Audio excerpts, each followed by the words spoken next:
Hi friends, it's Miss Kayla, and today's book is called Froggy's First Kiss.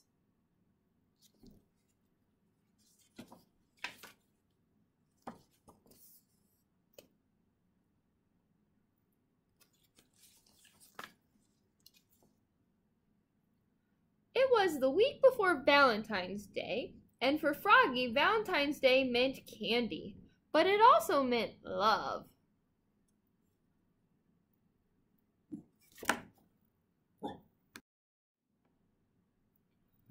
At school, Froggy's mind wandered. "Froggy!" cried his teacher, Miss Witherspoon. "What?" "Kindly pay attention, dear."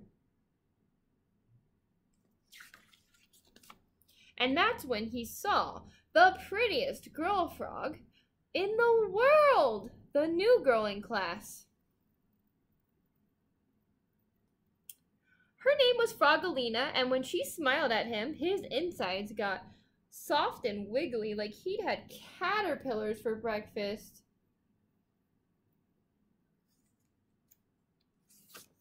"Froggy!" called his teacher. "What?" "Your eyes should be on your work, dear. It's not polite to stare." "Oops," said Froggy.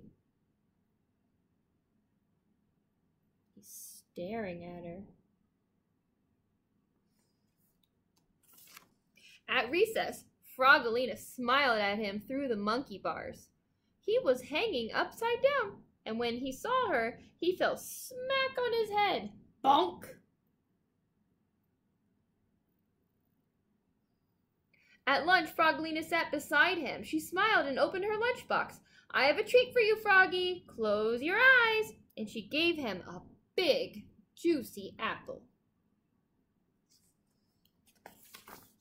After lunch, Froggy and Froggalina played tetherball together. Froggalina wound up and sucked the ball, and Froggy was so busy gazing into her eyes, the ball hit him in the head, bonk, and knocked him down. He was staring again, and she hit the ball, and bonk!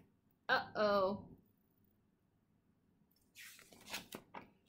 At lunch the next day, Froggalina smiled and opened her lunchbox. "I have a goodie for you, Froggy. Close your eyes." And she gave him a cookie shaped like a heart.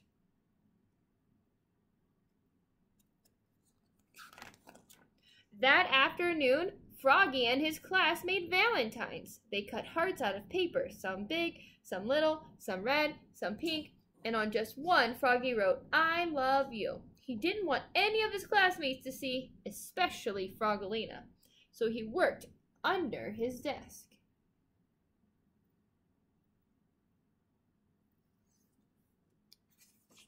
"Froggy!" called Miss Witherspoon. "What? Please work at your seat, dear, and don't make such a mess."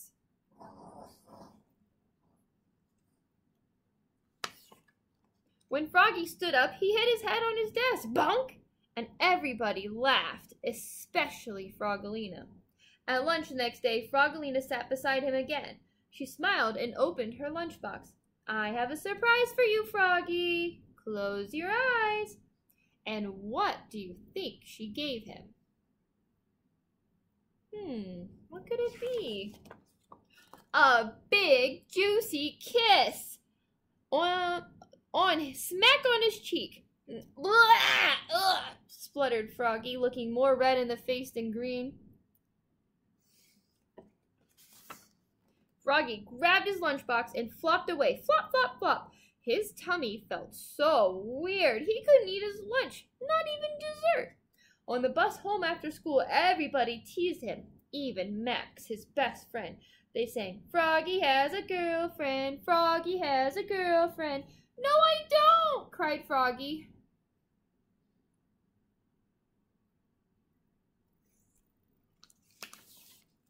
When the bus stopped, he flopped all the way home. Flop, flop, flop. But his heart felt heavy. Was it love? Was it hunger? Was it his backpack filled with Valentine's cards? "What did you do at school today, Froggy?" asked his mother. "We made valentines," said Froggy. "Did you make one for someone special?" Froggy turned almost purple and flopped into his room. Flop, flop, flop. But the next morning, on Valentine's Day, Froggy served his mother breakfast in bed and said, "Mom, that someone special is you." And he gave his mother the big heart with the "I love you."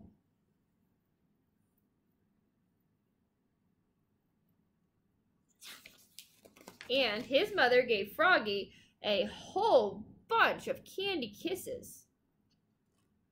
Whole bunch of kisses. Candy ones. What?